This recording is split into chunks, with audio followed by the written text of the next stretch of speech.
What grinds my gears? Well, lots of things really. Yeah, I think it's a massive concept failure.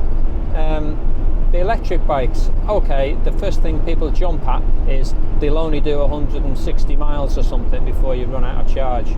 Let's face it, how many people go out for a ride, the average person, go out for a ride and do more than 160 miles in one hit? I know for a fact, above 100 miles, I want to get my arse off the seat for a while and have a cup of tea. And yes, a man of a certain age, and my bladder's the size of a peanut now, I need to get off the bike on a fairly regular basis anyway.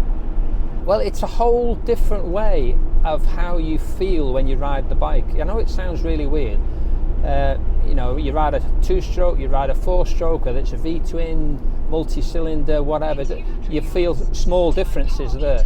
However, you jump on the electric bike, the way they deliver the power, it's obviously automatic anyway, just one gear, go.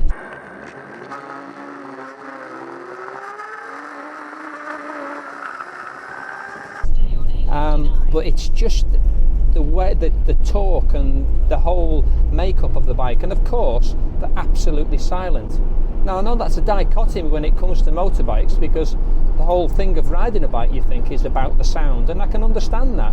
You know, you ride a bike which sounds shit, it sounds shit, and you can ride another bike which sounds great. These just sound like a whirring sort of sound, like a whistle almost.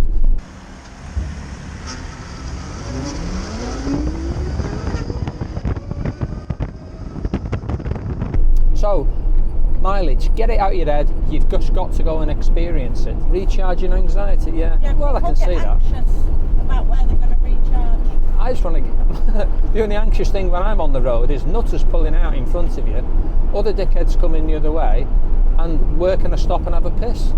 That's my only anxiety on the road. Now I know with blippers and quick shifters, you still have to engage with the bike changing gear, and you can be caught out in the wrong gear and you've got to downshift.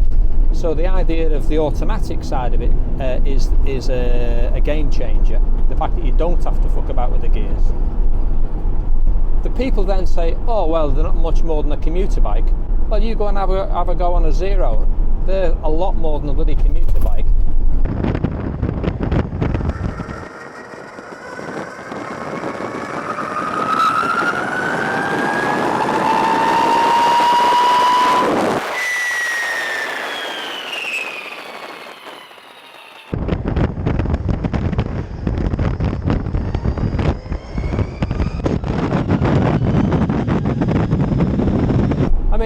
I went out with Steve with one a while ago, and we were riding along each other in traffic. We were only doing sort of 25-30 mile an hour in traffic, and we were just talking like we are now. Where on the chances are on normal bikes, you'd have to stop and start shouting at each other. What's great is you can actually talk while you're riding along. Bikers of a certain breed, they like to sort of surround themselves with things they like and that sort of thing. And so you turn up at say somewhere like Sherburn where there's loads of bikes, and I expected people to sort of come over and have a look at the bike in genuine interest.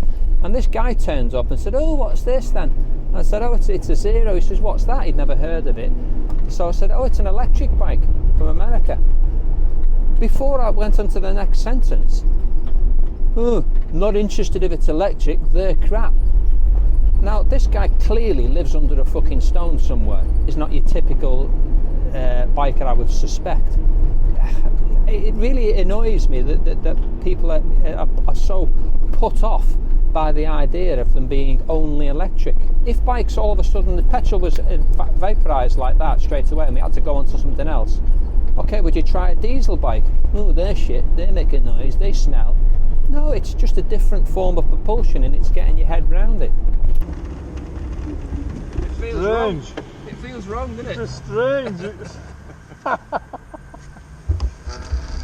There are very few negatives, I feel, about the bikes. It's just a case of like retuning your head.